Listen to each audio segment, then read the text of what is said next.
In this lesson, we'll be exploring complex extruded cuts by creating a pocket. We're going to use this surface, choose the normal 2 view, select Sketch, then Rectangle, and let's draw a rectangle right here.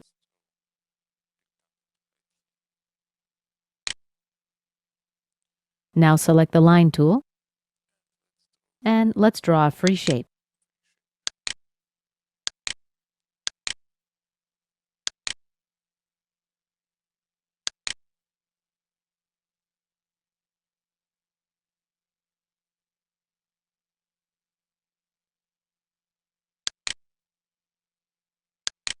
Okay, let's exit the sketch using the confirmation corner.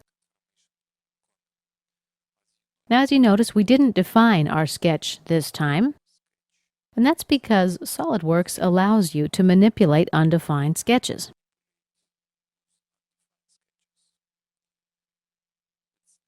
Now let's select Extrude Cut, Isometric View, and this time we're going to select Blind from the Direction 1 drop-down menu. You can specify the dimension by dragging the handle up and down, or by simply inserting a value in this text field. Let's say 25 millimeters. Okay, press Enter. Looks pretty good.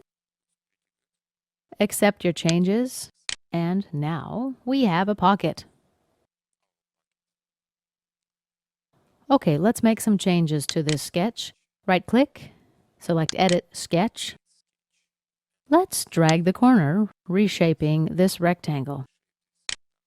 Let's drag this corner, and this one too, maybe. Okay, select the Auto Dimension tool. We can choose all entities in the sketch or selected entities. Click OK. Exit the sketch, and now our pocket has a different shape.